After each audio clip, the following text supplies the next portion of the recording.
In less than 36 hours, Leicester will know if it's been chosen to be UK City of Culture for 2017. It's up against 3 rivals, but the Leicester team insists they're confident of success. Well, the bill for the year-long celebration is likely to top £10 million, some of which could end up being paid by the City Council.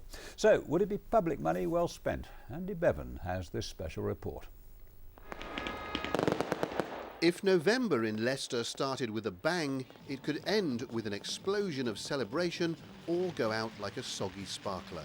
The announcement of the next UK City of Culture will be made early on Wednesday morning on live TV, watched back home by 4 cities, each vying for the chance to show the country and the world that they are the place to be in 2017. Leicester's final bid was sent on its way by local band Kasabian at the end of September. It's certain to big up the city's multicultural mix, its annual carnivals and festivals, and its arts and entertainment venues. But being a city of culture doesn't come cheap. Estimates put the cost of staging a year of events at between £10 and £12 million.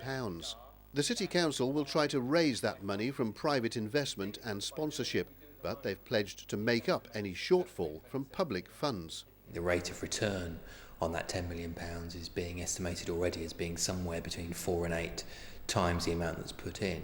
So if you consider it in those terms, I think as part of the regeneration of a city like Leicester, it's absolutely fundamental, and it's really important that that investment continues. Financial returns for this year's title holder, Northern Ireland's Derry Londonderry, aren't in yet as events there are still underway. But Liverpool, which was European Capital of Culture in 2008, totted up an estimated £800 million in economic benefits, especially in leisure and tourism.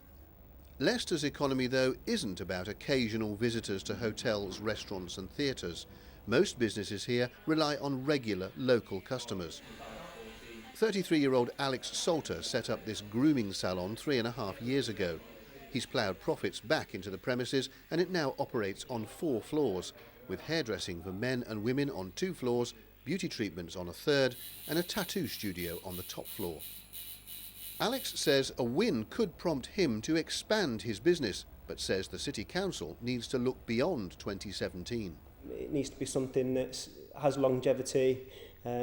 It's obviously hopefully going to create opportunities for jobs and for people around here, and it can't be here today, gone tomorrow kind of thing. Half a mile from that city centre salon, though, some Leicester folk are less than enthusiastic about becoming a city of culture. This is the St Matthew's estate, one of the most socially deprived areas in the country.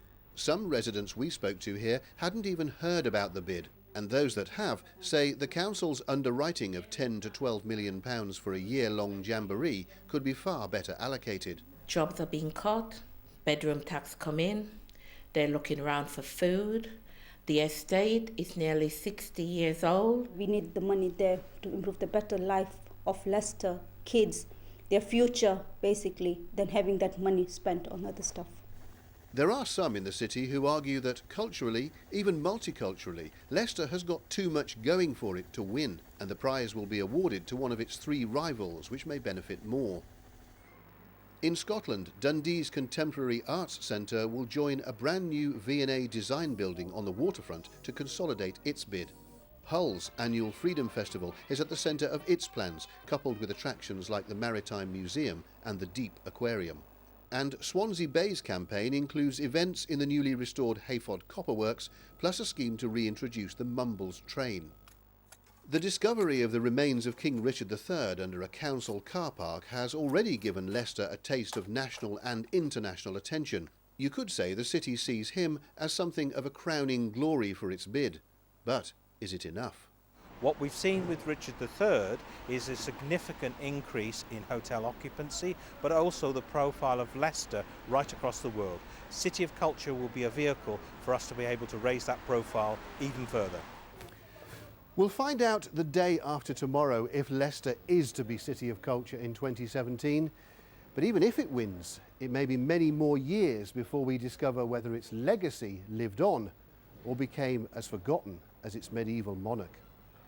Andy Bevan, ITV News. Well, it'd be a shame if it didn't get it because it's got too much going for it.